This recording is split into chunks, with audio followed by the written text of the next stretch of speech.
Hari libur yang cerah namun tak secerah hatiku. Niat hati ingin jalan-jalan menghabiskan waktu bersama Mas Fadil. Namun kenyataannya aku harus tinggal sendirian di rumah karena Mas Fadil harus tetap berdagang di hari libur seperti ini. Jika hari libur seperti ini, biasanya pasar akan menjadi lebih ramai, Nan. Dan itu kesempatan untuk kami bisa mendapatkan uang lebih. Ucap Mas Fadil sebelum berangkat mencari nafkah pagi tadi. Rasanya ingin sekali aku meminta waktunya hari ini. Namun aku sadar, kami masih punya hutang yang harus segera untuk dilunasi. Rasa bosan menghantuiku karena tak adanya aktivitas apa-apa yang bisa kulakukan di dalam rumah.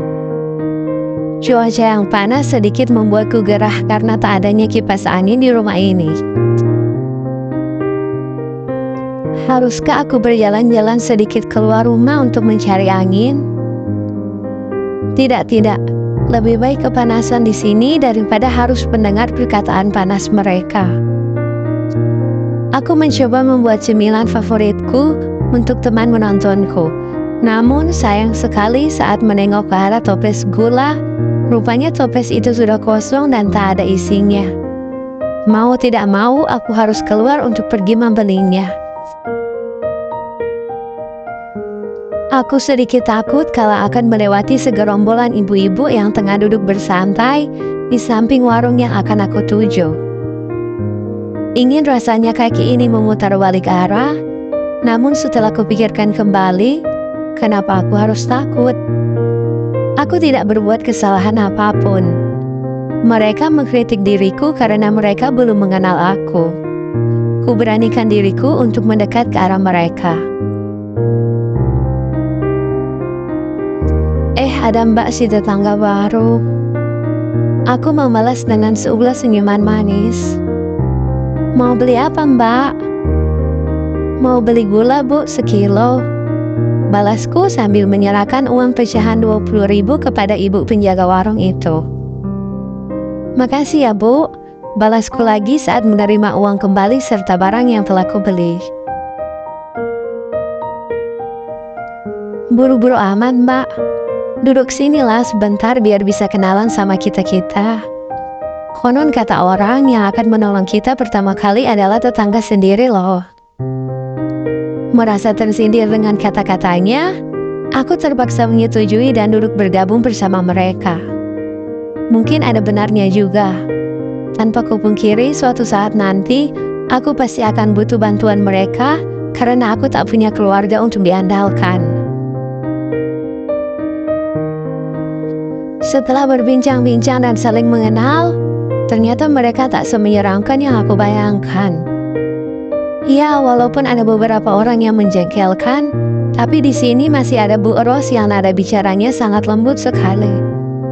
Aku senang berbincang dengan beliau yang kebetulan rumahnya juga berada tepat di belakang kontrakan kami. Iya, terima kasih ya Bu Ibu. Aku pamit pulang dulu. Ucapku yang tiba-tiba teringat akan cemilan yang hendak akan kumasak. Usai membuatnya, aku membungkus sebagian untuk kuberikan di rumahnya Bu Ros. Wah Nan, kuenya enak sekali, makasih ya. Sama-sama Bu. Oh ya, duduk dulu di sini sebentar. Aku buatkan minum ya. Nggak usah repot-repot Bu. Udah nggak apa-apa, kamu tunggu sebentar ya. Merasa sungkan, aku terpaksa mampir sebentar. Lagi pula Mas Fadil belum pulang. Saat berbincang dengannya, tiba-tiba Mbak Iva menelponku dan mengabarkan bahwa dia sudah ada di depan kontrakanku. Mau apa dia kesini? Perasaanku jadi tak enak mengingat ada insiden mengenai perhiasannya Adel yang belum selesai. Belum sempat aku membalas pesan teksnya, sudah terdengar suaranya yang berteriak-teriak di depan pintu rumah kontrakanku. Jinan, cepat buka pintunya.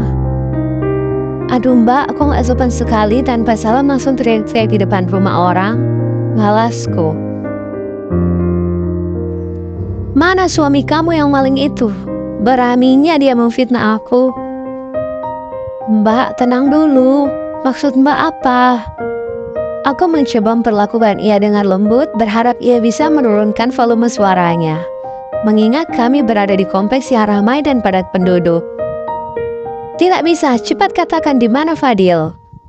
Suaranya makin kencang sehingga menarik perhatian beberapa tetangga.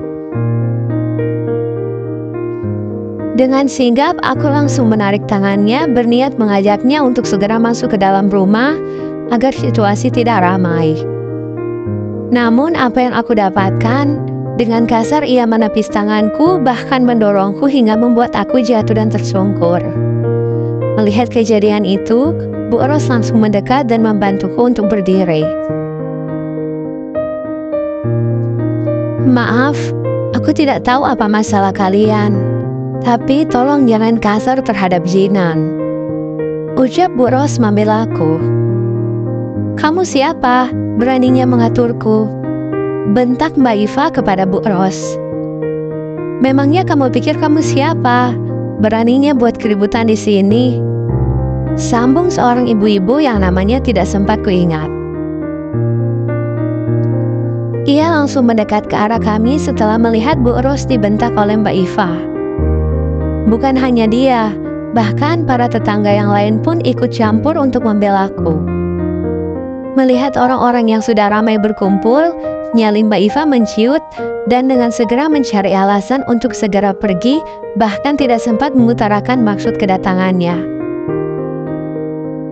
Aku merasa terharu sekaligus merasa bersalah kepada para ibu-ibu di sini karena sempat berpikiran buruk kepada mereka. Ternyata benar. Tetangga adalah orang yang pertama kali akan menolong kita ketika kita dihadapkan dengan keadaan darurat. Untuk menjawab semua pertanyaan mereka, aku terpaksa menceritakan tentang kondisi keluarga kami yang sesungguhnya.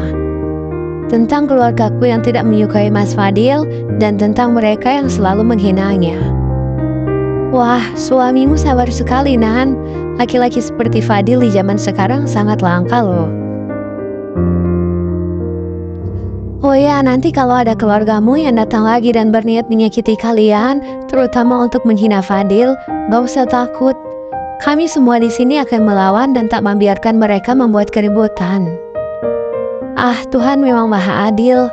Di balik Mas Fadil yang selalu berdiri tegar sendiri, Tuhan mengirimkan orang-orang di sekitarnya yang bisa memperlakukannya layaknya keluarga. Setelah dihantui rasa penasaran dengan maksud kedatangan Mbak Iva kemarin, hari ini sepulang dari kantor, aku izin ke Mas Fadil untuk mampir ke rumah ibu. Karena Mas Fadil masih sibuk berdagang, aku memutuskan untuk datang ke sini sendirian untuk mencari titik terang dari masalah itu. Setelah masuk ke dalam rumah, aku seperti merasa aneh karena rumah ini jauh lebih sepi dari biasanya. Di ruang tengah, aku mendapati Adil yang tenang bersantai sambil memainkan gawainya. Tidak, dia bukan tujuanku. Aku terus melangkah mencari ibu, berharap mendapat sebuah kejelasan dari masalah ini. Namun belum sempat bertemu ibu, aku lebih dulu bertemu dengan Mbak Ayu. Loh Nan, kamu datang? Sendiri? Fadil mana? Tumben sekali Mbak Ayu menanyakan Mas Fadil.